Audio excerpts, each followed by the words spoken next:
말씀은 바로 예수님을 상징합니다. 우리가 요한복음 1장 말씀을 통해서 그 말씀은 곧 하나님이시고 태초부터 계신 그런 로고스라고 우리가 말씀을 듣게 되었죠. 근데 여러분, 우리가 기도할 때에 예수님의 이름으로 기도한다라는 것, 어제 우리가 또 그 원리와 그 기쁨을 알게 되었고요. 오늘은 이 예수님께서 말씀이 되신 그 예수님께서 이제 육신이 되어서 이 땅 가운데 오셨을 때에 바로 이 말씀으로 기도한다는 것이 무엇인지를 구체적으로 우리가 알게 될 것입니다. 예수님께서 말씀으로 이 땅 가운데 우리 가운데 육신으로 거하셨고요. 그래서 우리로 하여금 예수님의 이름으로 기도하라는, 그러면 무엇이든지 원하는 대로 우리가 얻는다라는 그런 기도의 원리를 우리가 알게 되었습니다. 자, 그런데 여러분, 예수님의 이름으로 기도한다는 것은 무엇이냐? 다른 말로 이야기하면요, 말씀으로 기도한다는 거예요. 말씀을 붙잡고 기도한다는 말과 똑같습니다. 우리가 기도 응답을 받는 가장 확실한 방법 가운데 하나는요, 여러분, 말씀을 붙잡고 기도하는 것입니다. 하나님의 말씀은 어떤 것인가요? 말씀은 신실하신 하나님의 약속이에요.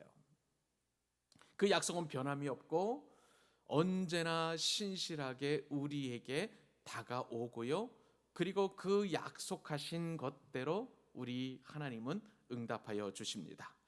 그러므로 우리가 말씀을 붙잡는 것만큼 가장 확실하게 응답받는 방법은 없다라고 자신 있게 여러분들에게 말씀을 드립니다. 여러분, 예전에 어린 딸 자녀들, 뭐 3살, 4살, 5살 그 아이들을 키워본 경험이 있을 겁니다. 딸아이가 이렇게 이야기하죠. 아빠, 크리스마스 때 아빠가 이런 선물 사준다고 약속했잖아 하면서 크리스마스가 되기를 굉장히 손꼽아 기다리는 거예요. 자, 그 이야기를 듣고 그 딸의 약속을 지켜달라는 그 말을 어길 아빠는 아무도 없습니다. 하물며 우리에게 말씀을 주시고 우리로 하여금 확실하게 약속해 주신 그 하나님의 말씀대로 우리가 기도하면 그 약속을 지켜주시지 않으실 하나님은 안 계신다는 거예요. 반드시 하나님은 그 약속한 말씀대로 응답하여 주십니다. 우리는 하나님께 대하여 성실합니다. 그런데 하나님께서도 우리에게 성실하시는데 그 성실하다는 표현을 하나님께서는 성실이 아닌 신실하시다라고 그렇게 말씀하십니다. 영어로는 faithfulness라고 그렇게 표현을 하는데요, 아주 충실하게, 아주 신실하게 반드시 우리 가운데 말씀하신 대로 그렇게 이야기해 주신다는 거예요. 이 사실을 예수님께서는 오늘 본문을 통해서 우리 가운데 확실하게 말씀해 주고 계십니다. 오늘 본문 다시 한번 읽어볼까요? 나는 아버지께서 내게 주신 말씀들을 그들에게 주었사오며 그들은 이것을 받고 내가 아버지께로부터 나온 줄을 참으로 아오며 아버지께서 나를 보내신 줄로 믿었사옵나이다. 아멘. 하나님은 말씀으로 천지를 창조하셨습니다. 결국은 이 하나님의 말씀 한마디 한마디가 살아있는 역사가 된 것이고요, 그리고 그 말씀하신 그대로 이루어지는 현실이 된 것입니다. 그 능력의 말씀이 성육신 하신 그 상태로 우리 가운데 오셨는데 그분이 바로 누구시냐? 예수님이라는 거예요. 풀은 마르고 꽃은 시들어도 하나님의 말씀은 영원히 없어지지 아니하는 영원 불변한 것입니다. 그러므로 약속을 붙잡는 것, 그리고 영원히 변치 않는 그 말씀을 붙잡고 그 말씀대로 기도하는 것이야말로 하나님께서 가장 기뻐하시는 기도라고 할 수가 있는 것이죠. 오늘 저와 여러분이 읽었던 이 말씀을 가만히 살펴보면 우리가 두 가지 사실을 알 수가 있습니다. 예수님은 우리에게 말씀을 주셨다는 거예요. 그죠? 내가 아버지께서 내게 주신 말씀들을 그들에게, 우리에게 주었사오며 그렇게 이야기하고 계십니다. 그러므로 너희가 내 안에 거하고 내 말이 너희 안에 거하면 그 다음에 무엇이든지 원하는 대로 구하라. 그리하면 이루리라는 그 원리가 이 말씀에 의해서 그대로 작동이 되게 되는 것이죠. 말씀을 우리에게 주셨다는 것은 우리에게는 선물이에요. 우리가 구원을 받는 것도 예수님의 선물입니다. 그죠? 그리고 마찬가지로 우리에게 말씀을 주셨다는 것도 우리가 선물을 받게 되는 거예요. 이 선물이라는 것은 은혜로도 표현할 수 있는데 이 은혜나 혹은 하나님이 주신 우리에게 선물은 받을 자격이 없는 사람에게 주시는 하나님의 놀라운 호의라고 할 수가 있는 거예요. 우리는 말씀을 받을 자격이 없어요. 그죠? 우리의 성품이나 옛사람의 습관이나 구습을 쫓는 여러 가지 모습들을 바라보게 되면 도저히 우리는 말씀을 받을 수 없는 그런 존재들입니다. 그러나 우리가 찬송했던 것처럼 하나님께서 우리를 보배롭고 존귀하게 여기시고 우리로 하여금 말씀을 주셨어요. 그러니까 그 말씀을 붙잡는 자는 수지 맞게 되는 것이죠. 그래서 이 말씀을 붙잡고 우리가 기도하게 되는 것입니다. 결국은 우리가 기도할 때 이 말씀대로 이제 기도하게 되는데, 이 말씀이라는 것은요, 믿음의 기도를 드릴 수 있는 그런 단초가 됩니다. 여러분, 믿음의 기도가 얼마나 중요한지 야고보 사도는 우리에게 이렇게 표현합니다. 야고보서 5장 15절로 16절에 야고보 사도가 이제 믿음의 기도를, 말씀을 의지해 드리는 믿음의 기도를 우리에게 한 가지 예시를 하는데, 믿음의 기도는 누구를 구원합니까? 병든 자예요. 병든 자를 구원하리니 주께서 그를 일으키시리라. 가만히 놔두는 게 아니라 우리가 말씀을 붙들고 믿음으로 기도하면 병든 자를 구원한다는 거예요. 그리고 혹시 죄를 범하였을지라도 사하심을 받으리라. 그리고 그러므로 너희 죄를 서로 고백하며 병이 낫기를 위하여 서로 기도하라. 결론은 뭐냐면 의인의 간구는 역사하는 힘이 큼이니라. 우리가 병든 자를 위해서 중보기도할 때 주님께서는 우리의 믿음의 기도를 들으시고 응답하신다는 사실이에요. 설령 그 병든 자가 죄가 있다 할지라도 죄를 놓고 서로 회개하고 그리고 또한 병 낫기를 위하여 기도한다면 주님께서 반드시 들으신다라고 말씀해 주고 계시는 거예요. 누가복음 5장에서도 보면 중풍병자 들린 그 환우에게 주님께서 말씀하십니다. 그들의 믿음을 보시고, 이 중풍병자를 4명의 친구들이 침상째 메어 달고 주님 앞에 나왔잖아요. 지붕을 뚫고 그 주님 앞에 내려놓았을 때에 그들의 믿음을 보시고 주님께서 이렇게 말씀하시죠. 그들의 믿음을 보시고 이르시되 이 사람아 내 죄 사함을 받았느니라. 믿음의 기도가요, 죄를 사함을 받게 하고 그리고 나서 병든 자를 일으키는 그러한 이제 그 역사를 일으킨다는 것인데요. 그만큼 믿음의 기도, 그 믿음의 기도가 이제 말씀과 연결이 되는데, 말씀의 기도가 얼마나 중요한지를 오늘 본문 가운데 우리는 알게 됩니다. 그러므로 의인의 기도 간구는 역사하는 힘이 큼이니라. 이 의인이라는 것은 예수 그리스도를 믿는 믿음으로 말씀 안에서 기도하는 사람이 바로 의인이라고 할 수가 있는 거예요. 그러니까 의인의 간구는 역사함이 크다라는 것을 알게 됩니다. 자, 그러면 여러분, 우리 한 가지 생각해 봐야 될 게 있어요. 어떻게 믿음하고 말씀하고 연관이 될 수 있는 것인가? 믿음의 대가라고 할 수 있는 사도 바울이 로마서 10장 17절에서 그것을 이렇게 연결시킵니다. 자, 같이 한번 읽어볼까요? 그러므로 믿음은 들음에서 나며 들음은 그리스도의 말씀으로 말미암느니라. 아멘. 믿음이라는 것은 어떻게 난다는 거예요? 들음에서 난다는 거예요. 무엇을 들음으로? 그리스도의 말씀. 참, 말씀으로 충만해지면 그 자체가 믿음이 된다는 거예요. 그리고 그 믿음을 가진 의인의 간구는 역사하는 힘이 크다라고 성경은 우리에게 이렇게 관통하는, 꿰뚫는 말씀을 우리에게 주시는 것입니다. 그러니까 결국은 우리가 이 말씀을 붙잡는 것이 얼마나 중요한가, 그렇게 우리가 적용해 볼 수 있는 것이죠. 조금 이 말씀을 제가 정리해서 왜 말씀을 붙들고 기도하는 것이 얼마나 소중한가, 그리고 얼마나 중요한가를 제가 한 말씀을 붙들고 여러분들에게 구체적으로 응답받는 비결을 말씀해 드리겠습니다. 여러분들이 잘 아는 예레미야서 말씀 한번 보시겠어요?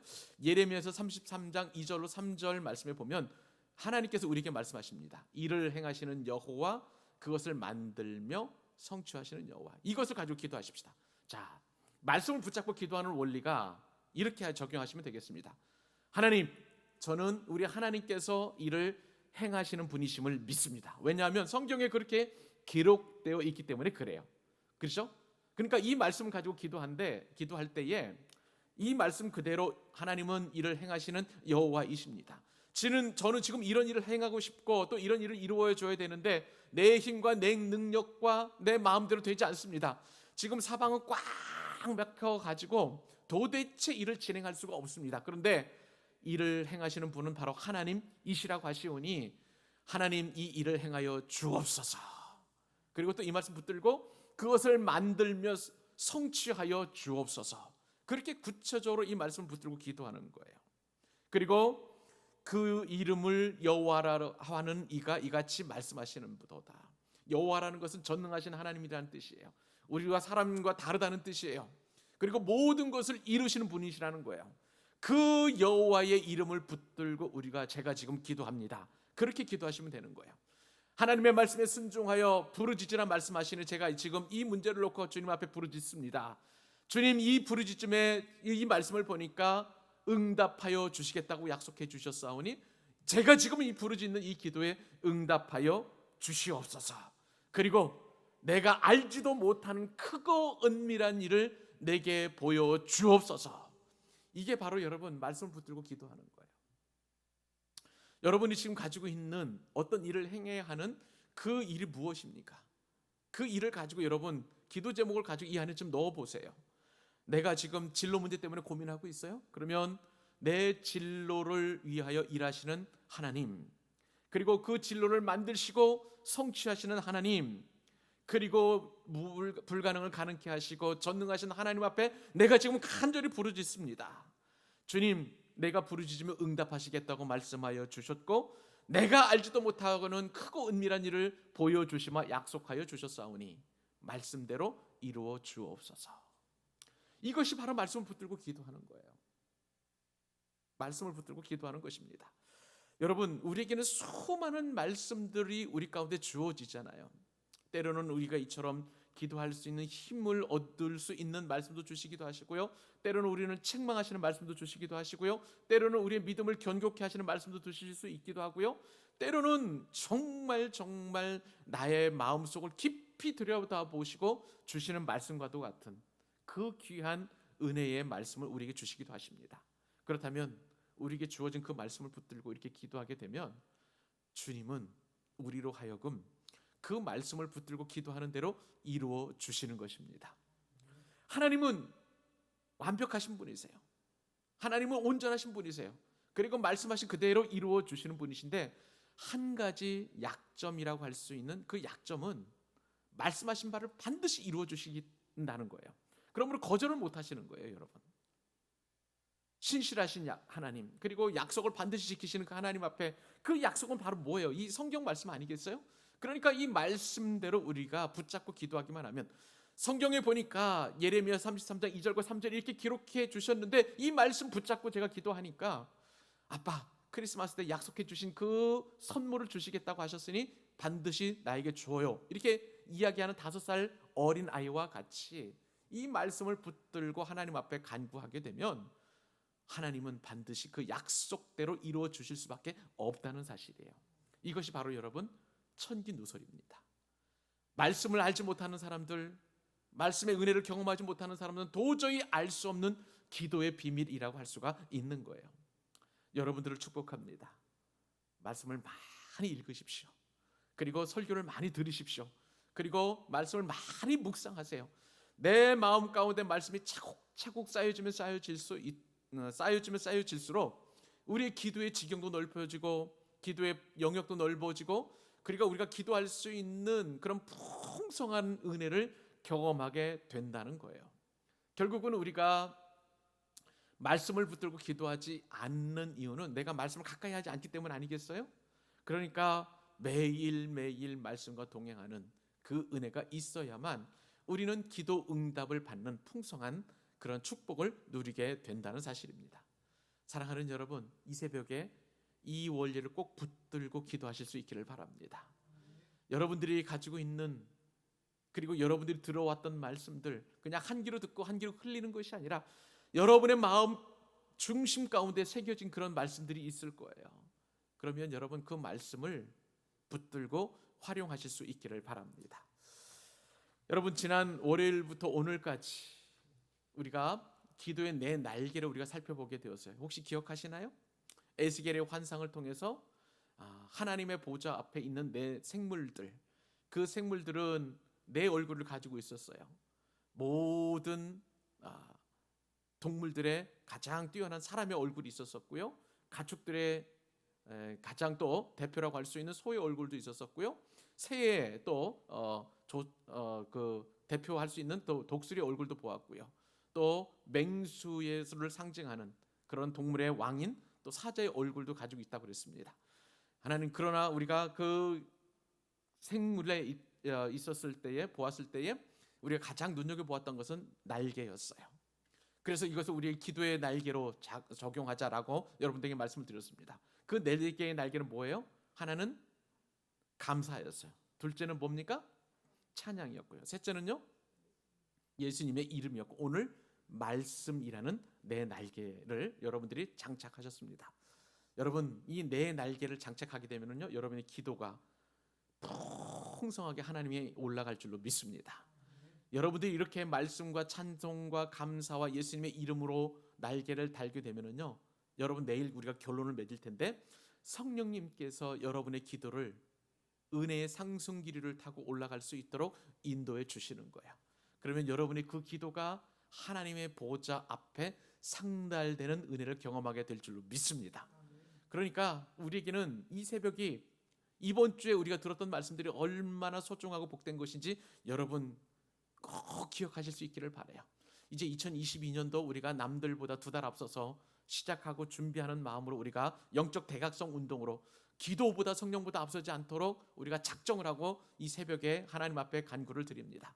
이 말씀의 4가지 날개를 여러분 장착하시고 내일 성령님께서 인도하시는 대로 또 그렇게 기도를 하신다면 2022년도 한 해는 여러분의 인생이 그 어떤 해보다도 가장 영광스럽고 복된 한 해가 될 줄로 믿습니다. 그리고 우리 광교 사랑의 교회도 성령님께서 주신 은혜의 상승기류를 타고 비상하는 놀라운 복도 경험하게 해 주실 줄로 믿습니다. 이 귀한 말씀을 붙들고 오늘도 은혜의 보좌 앞에 담대히 나아가서 때를 따라 돕는 은혜를 경험하는 우리 귀한 기도자들 될 수 있기를 우리 주님의 이름으로 축복합니다.